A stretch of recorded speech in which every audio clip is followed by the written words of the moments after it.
लोग डिस्कस करेंगे पोटेंशियोमीटर के ऊपर, और ये किरचॉफ्स लॉ से कुछ डिफरेंट है, और इस पर 2 एक्सपेरिमेंट है जो बोर्ड में पूछे जाते हैं। तो एक्सपेरिमेंटल टॉपिक भी है, इसका न्यूमेरिकल भी एग्ज़ाम में पूछा जाता है। तो आज हम लोग समझते हैं कि पोटेंशियोमीटर होता क्या है और इसके जनरल सर्किट को समझेंगे।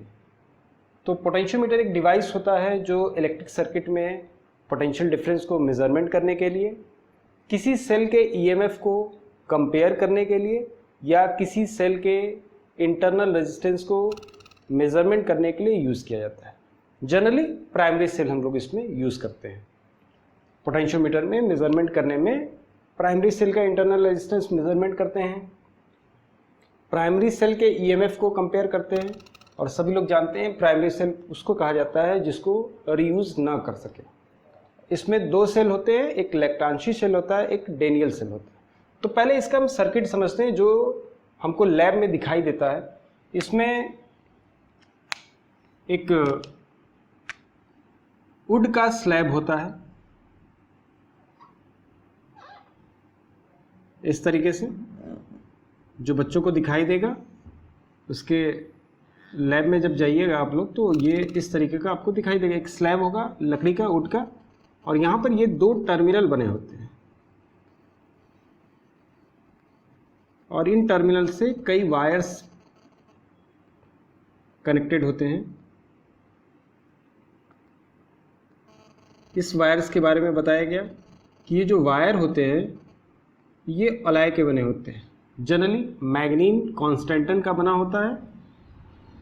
इसलिए इस वायर का यूज़ करते हैं क्योंकि इसका टेम्परेचर कोफिशिएंट ऑफ रेजिस्टेंस बहुत लो होता है, यानी बहुत ज़्यादा टेम्परेचर के इंक्रीज़ करने पर इसके रेजिस्टेंस में बहुत नेग्लिजिबल चेंज आता है। इसीलिए हम लोग अलाय का यूज़ करते हैं। इसमें कई वायर्स होते हैं इस तरीके से, और इसमें वायर का जो लेंथ होता है वो जनरली 4 से 10 मीटर के बीच में रखा जाता है। 4 से 10 मीटर के बीच के रखने के पीछे रीज़न ये होता है कि इस पोटेंशियोमीटर की सेंसिटिविटी को इंक्रीज़ करा सके। एग्जाम में अक्सर क्वेश्चन पूछा जाता है कि how is the sensitivity of potentiometer can be increased.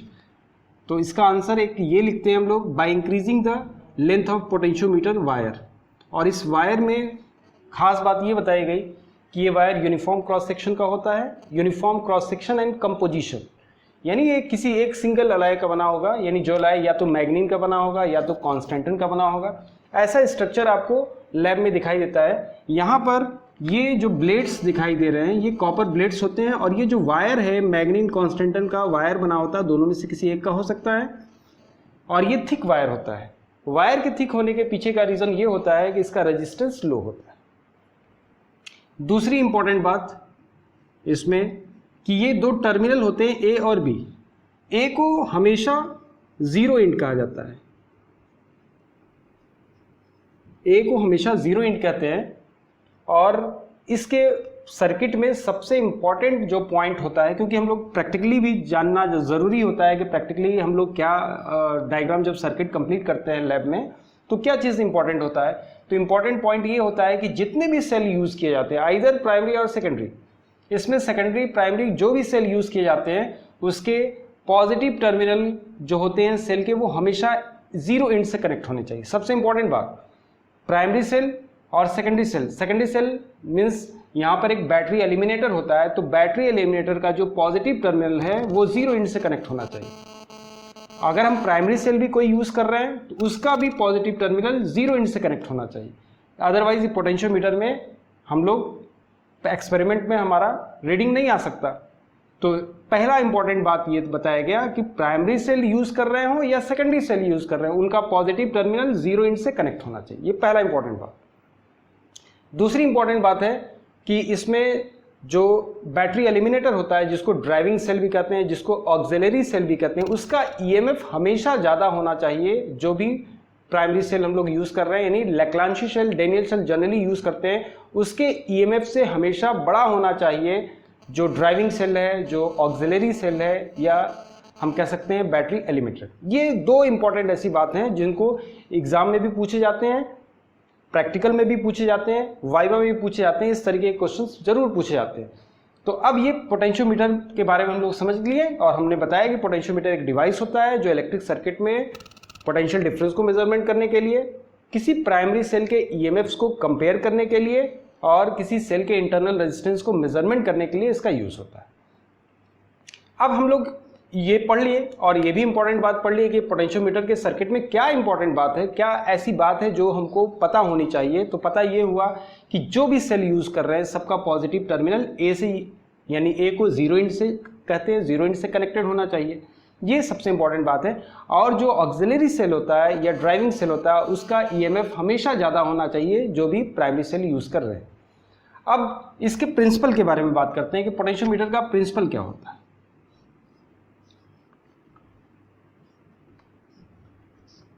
इसके प्रिंसिपल के बारे में बात करते हैं। प्रिंसिपल को भी ध्यान से समझना है क्योंकि प्रिंसिपल भी एक्सपेरिमेंट है, तो प्रिंसिपल जरूर इससे पूछा जाता है कि इसका प्रिंसिपल क्या होता है। तो प्रिंसिपल में बताया गया कि ये जो वायर यूज कर रहे हैं हम लोग, when a constant current passing through in a wire, जब किसी वायर में हम कांस्टेंट करंट पास कर रहे हैं, जो इसमें वायर यूज किया जा रहा है, when a constant current passing through in a wire of uniform cross section, इसका क्रॉस सेक्शन एरिया यूनिफॉर्म होना चाहिए। कुछ बच्चे एक्सपेरिमेंट करने के टाइम में, इसमें एक्सपेरिमेंट में एक जॉकी होता है, जॉकी से इस पोटेंशियोमीटर को प्रेस कर देते हैं जिससे वायर का क्रॉस सेक्शन एरिया चेंज हो जाता है और रीडिंग एक्यूरेट नहीं आती। तो इसके प्रिंसिपल में ये बताया गया कि when a constant current passing through in a wire of uniform cross section and composition, the potential drop across any portion, जिस पॉइंट, हर पॉइंट पर पोटेंशियल ड्रॉप होगा जबकि इसमें करंट जा रहा है, तो किसी भी पॉइंट पर जो पोटेंशियल ड्रॉप होगा वो उस पोर्शन के लेंथ के प्रोपोर्शनल हो। अगर इसका लेंथ एल लेते हैं तो हम सिंपली कह सकते हैं V is proportional to L।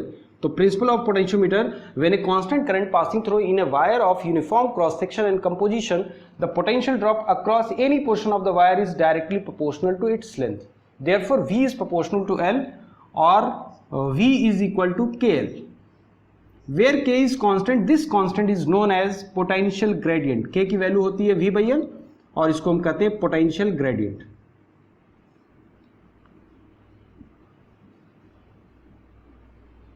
ये पोटेंशियल ग्रेडियंट होता है। इसका ऐसा यूनिट तो वोल्ट पर मीटर होता है, लेकिन प्रैक्टिकल यूनिट वोल्ट पर सेंटीमीटर लिया जाता है और वायर का लेंथ 4 मीटर से लेकर 10 मीटर तक लेते हैं क्योंकि इसकी सेंसिटिविटी को बढ़ाया जा सके। तो ये पोटेंशियोमीटर का प्रिंसिपल हुआ। अब जनरली दो तरीके के सर्किट हम लोग देखते हैं जो हमको बनाने होते हैं। एक सर्किट होता है जिसको हम प्राइमरी सर्किट कहते हैं। प्राइमरी सर्किट में हम लोग इस तरीके का बनाते हैं।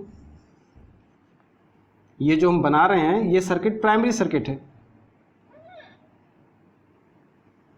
इसमें ए को हम लोग कहते हैं जीरो इंड और बी को अदर इंड कहते हैं। तो अब ये प्राइमरी सर्किट है। प्राइमरी सर्किट में बनाने के लिए हम लोगों को क्या क्या चीज़ चाहिए? एक सेल चाहिए जिसको हम ड्राइविंग सेल कह सकते हैं, ऑक्सिलरी सेल कह सकते हैं या बैटरी कह सकते हैं B1, जिसका पॉजिटिव टर्मिनल देखो यहाँ पर A से कनेक्टेड है, नेगेटिव टर्मिनल एक की लगा होता है, यहाँ पर एक की है और उसके साथ एक रियोस्टेट होता है, रियोस्टेट वेरिएबल रजिस्टर, इसके साथ कनेक्ट कर देते हैं। ये रियोस्टेट इंडिकेट करते हैं RS। ये प्राइमरी सर्किट है। अब जो भी चीज़ हमको फाइंड करना होता है और न्यूमेरिकल में जब भी हम न्यूमेरिकल यूज़ करते हैं, न्यूमेरिकल का क्वेश्चन देखते हैं तो उस न्यूमेरिकल के क्वेश्चन में जो प्राइमरी सर्किट होता है वो इस तरीके से बना होता है, ऐसा बना होता है। ये प्राइमरी सर्किट को रिप्रेजेंट करेगा और इसमें बहुत से न्यूमेरिकल्स पूछे जाते हैं जो कि अच्छे न्यूमेरिकल्स हैं, बहुत आसान नहीं होते हैं लेकिन समझने पर बहुत आसान हो जाते हैं।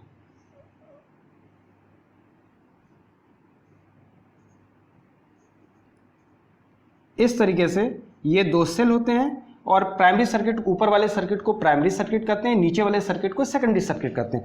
प्राइमरी सर्किट में ये जो सेल E1 यूज हो रहा है इसको हम लोग कहते हैं बैटरी एलिमिनेटर या ऑक्सिलरी सेल, और जो सेकेंडरी सेल में जो सेकेंडरी सर्किट में जो सेल यूज हो रहा है इस सेल को हम लोग कहते हैं प्राइमरी सेल, जिसका नाम है लैग्रांजी सेल या डेनियल सेल। यही दो सेल जनरली यूज करते हैं। तो सर्किट एक ऐसा हमको मिलता है क्वेश्चन के ऊपर, एक सर्किट में हमको ऐसा बनाना होता है। इसका एप्लीकेशन दो है। पोटेंशियोमीटर के दो एप्लीकेशन है जो हमारे बोर्ड में है। एक एप्लीकेशन है कि to compare the EMF of two primary cell, एक ये क्वेश्चन बनता है, और दूसरा to determine the internal resistance of a primary cell. एक प्राइमरी सेल है जिसका इंटरनल रेजिस्टेंस हमको मेजरमेंट करने के लिए आ सकता है, या दो प्राइमरी सेल है जिनके ईएमएफ को कंपेयर करने के लिए हमको आ सकता है। तो ये पोटेंशियोमीटर का टॉपिक है। अगर हम लोग किसी प्राइमरी सेल के ईएमएफ को कंपेयर करना चाहते हैं तो क्या करेंगे हम लोग, ये दो सेल हैं, मान लिया जाए यहां पर एक सेल E1 है और दूसरा सेल यहां पर E2 है, इस तरीके से। तो कंडीशन ये है जो कि हम पहले ही पढ़ चुके हैं कि दोनों सेल का पॉजिटिव टर्मिनल 0 इंच से कनेक्ट होना चाहिए। तो हम इस सर्किट को बनाने के लिए पहले ही 0 इंच से कनेक्ट कर दिए। उसके बाद यहाँ पर 2 वे की होता है, की भी बहुत सारे टाइप्स के होते हैं। 2 वे की इस तरीके से 2 वे की होता है। इसको A पॉइंट लेते हैं, इसको C लेते हैं और इसको हम लोग B लेते हैं और इसके साथ एक रेजिस्टेंस बॉक्स लगा होता है। कभी कभी क्वेश्चन पूछा जाता है कि रेजिस्टेंस बॉक्स का यूज़ क्या है, तो और रेजिस्टेंस बॉक्स के साथ एक गैल्वेनोमीटर लगा देते हैं। गैल्वेनोमीटर के साथ एक जॉकी लगा होता है जो वायर पर स्लाइड करने के लिए यूज़ किया जाता है। तो क्वेश्चन होता है कभी कभी कि रेजिस्टेंस बॉक्स का यूज़ क्यों करते हैं, तो रेजिस्टेंस बॉक्स का यूज़ इसलिए किया जाता है कि गैल्वेनोमीटर को प्रोटेक्ट किया जाए हाई करंट से। It is use to protect galvanometer due to high current, इसीलिए हम लोग रेजिस्टेंस बॉक्स का यूज़ जनरली करते हैं। अब हम लोग एक्सपेरिमेंट में करना क्या होता है, एक्सपेरिमेंट में, और ये एक्सपेरिमेंट का भी टॉपिक है और ये एग्जाम में पूछा भी जाता है कि दो प्राइमरी सेल है उसके ईएमएफ को हमको कंपेयर करना है। तो इसके लिए क्या करते हैं कि जॉकी को ए पॉइंट पर रखते हैं, ए से जो दूसरा पॉइंट है बी उधर की तरफ स्लाइड करते जाते हैं, स्लाइड करते जाते हैं, स्लाइड करते जाते हैं और हमको इसमें पता करना पड़ता है कि कौन सा ऐसा पॉइंट है जहां पर गैल्वेनोमीटर में डिफ्लेक्शन 0 आ जा रहा है। उसी लेंथ को ए से मेजरमेंट करके हम निकालते हैं। तो कैसे करते हैं, सबसे पहले चीज़ है ये जो 2 वे की होता है इसमें नॉब लगा होता है। तो पहले ए और सी के बीच में जो आपको पोजीशन दिखाई दे रहा है, इस पोजीशन में अगर हम की को इंसर्ट करते हैं और बी और सी के बीच में की को ओपन करते हैं तो सेल E1 इंट्रोड्यूस होता है सर्किट में। उसके लिए नल पॉइंट निकालने के लिए ए से इस बी की तरफ जॉकी को स्लाइड करते हैं। कोई ऐसा पॉइंट आता है जहां पर डिफ्लेक्शन 0 हो जाता है, तो उस पॉइंट को ए से मेजरमेंट कर लेते हैं, वो L1 आ जाता है, वो E1 का नल पॉइंट आ गया। तो उसके लिए हम लोग यूज करते हैं E1 बराबर KL1 और K क्या है, पोटेंशियल ग्रेडियंट। तो पहला वर्ड हम लोग इसमें लिखने में लिखते हैं, लिखने में ये वर्ड इस्तेमाल करते हैं, let K be the potential gradient along the potentiometer wire. फिर इस की को क्लोज करते हैं क्योंकि प्राइमरी सर्किट में हमको करंट देखना है। और ये जो सेकेंडरी सर्किट बना हुआ है जिसमें 2 सेल लगे हैं, रेजिस्टेंस बॉक्स, गैल्वेनोमीटर, जॉकी, तो इसमें से ए और सी के बीच में एक की को इंसर्ट करते हैं और फिर बी और सी के बीच में की को ओपन करते हैं। तो सेल E1 काम करता है, उसके लिए नल पॉइंट मेजरमेंट करते हैं जो L1 है। L1 is the null point. Null point कहाँ से मेजरमेंट करते हैं, 0 इंच से। 0 इंच से नल पॉइंट मेजरमेंट करते हैं। फिर क्या करते हैं कि इस की को जो ए और सी के बीच में लगा उसको ओपन कर देते हैं और बी और सी के बीच में जो की लगा उसको फिर क्लोज करते हैं। जब इस की को क्लोज करते हैं तो सेल E2 इंट्रोड्यूस होता है। जब सेल E2 इंट्रोड्यूस होता है तो इसके लिए नल पॉइंट फिर हम लोग ए से बी की तरफ जॉकी को स्लाइड करना शुरू करते हैं। फिर उसके लिए दूसरा नल पॉइंट आता है, वो कोई डिफरेंट लोकेशन पर आता है, उसके लिए हम मेजरमेंट करते हैं तो उसका E2 इजगल टू KL2 लिखते हैं। इस तरीके से हम दोनों को डिवाइड कर देते हैं E1 बाई E2, तो ये आ जाता है मेरे पास L1 बाई L2। इस तरीके से हम पोटेंशियोमीटर में 2 सेल के ईएमएफ को कंपेयर कर सकते हैं। तो ये पोटेंशियोमीटर का एक बेसिक कंसेप्ट है जिसको सबको जानना जरूरी होता है कि इसका प्रिंसिपल क्या होता है, इसके बनाने में क्या क्या प्रिकॉशन लेना होता है, क्या चीज़ें ऐसी होती हैं। कभी वही क्वेश्चन में आता है कि नल पॉइंट ऑब्टेन नहीं हो पा रहा, पोटेंशियोमीटर के एक्सपेरिमेंट में नल पॉइंट हमको नहीं मिल रहा है, तो क्या एरर हो सकता है। तो एरर में सबसे इंपॉर्टेंट एरर है कि जो सेल यूज किया जा रहा है जिसको हम ड्राइविंग सेल कह रहे हैं या ऑक्सिलरी सेल कह रहे हैं, इसका या बैटरी जो यूज कर रहे हैं इसका ईएमएफ हमेशा इन दोनों से ज़्यादा होना चाहिए। अगर इसके ईएमएफ से इसका ईएमएफ कम हो गया तो नल पॉइंट ऑब्टेन ही नहीं हो पाएगा। तो 1 नंबर के क्वेश्चन में कंसेप्चुअल क्वेश्चन ये पूछा जाता है कि अगर सपोज कर लीजिए कि बी 10 वोल्ट है और E1 11 वोल्ट है, तो क्या नल पॉइंट ऑब्टेन होगा, तो आंसर नहीं होगा, इसलिए क्योंकि इसका ईएमएफ हमेशा इससे ज़्यादा होना चाहिए। तो ये कंसेप्ट है पोटेंशियोमीटर का।